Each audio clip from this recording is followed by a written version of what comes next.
Hi friends, ఈరోజు మనం human heart గురించి తెలుసుకుందాం. గుండె గురించి తెలుసుకోవాల్సిన అంశాలు. శరీరంలో ముఖ్య అవయవం గుండె అని అందరికీ తెలిసిన విషయమే. మనిషి మనుగడకు గుండె ఆధారం. శరీరంలో గుండె ఆరోగ్యం వివిధ అవయవాల పనితీరుపై ప్రభావం చూపుతుంది. శరీరానికి అంతటికీ రక్తం సరఫరాతో పాటు అనేక రకాల విధులను నిర్వర్తించడంలో గుండె ప్రధాన పాత్ర పోషిస్తుంది. హృదయ స్పందన. మానవ హృదయం రోజుకు సుమారు 1,00,000 సార్లు కొట్టుకుంటుంది. పురుషులతో పోల్చితే స్త్రీలలో హృదయ స్పందన చాలా వేగంగా ఉంటుంది. స్త్రీలలో నిమిషానికి 78 సార్లు కొట్టుకుంటే పురుషులలో 72 సార్లు కొట్టుకుంటుంది. మనుషుల సగటు జీవితకాలంలో గుండె దాదాపు 2.5 బిలియన్ల సార్లు కొట్టుకుంటుంది. గుండెలోని 4 కవాటాలు మూసుకొని ఉండటం వల్ల శబ్దం వినిపిస్తుంది. పంపిణీ. రోజుకు 2,000 గలాల రక్తాన్ని శరీరం మొత్తానికి గుండె పంపిణీ చేస్తుంది.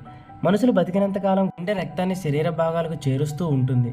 అయితే ఎంత మొత్తంలో పంపిణీ చేస్తుందో తెలుసుకుంటే షాక్ అవ్వాల్సిందే. మనిషి సాధారణ జీవితకాలంలో సుమారు 3 సూపర్ ఆయిల్ ట్యాంకర్ల కన్నా ఎక్కువ మొత్తంలో రక్తాన్ని అవయవాలకు పంపిణీ చేస్తూ ఉంటుంది. అలాగే గుండెకు ఏదైనా ప్రమాదం జరిగితే రక్త పంపిణీలో అవకతవకలు ఏర్పడతాయి. దీంతో కవాటాలు రక్తం పంపిణీ చేయలేకపోతాయి. కాబట్టి గుండె పదిలంగా ఉన్నప్పుడే మనిషి ఆరోగ్యంగా ఉన్నాడు అని అర్థం. గుండె విధులు. మనుషులు బతకడానికి హార్ట్ చాలా ముఖ్యమైన విధులు నిర్వర్తిస్తుంది.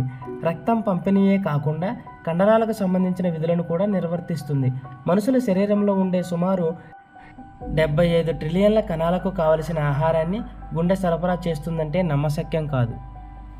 గుండె యొక్క సైజు, పరిమాణం. శరీరంలో అద్భుతంగా పనిచేసే యంత్రం గుండె. గుండె పనితీరుని, హృదయ స్పందనని బట్టి గుండె కొట్టుకునే శబ్దం వినిపిస్తుంది.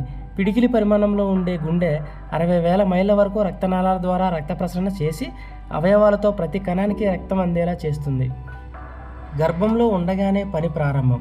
సాధారణంగా మనుషుల గుండె గర్భంలో ఉండగానే పని ప్రారంభిస్తుంది. గర్భంలో ఉన్న బిడ్డకు 4 వారాలు రాగానే గుండె కొట్టుకోవడం మొదలవుతుంది.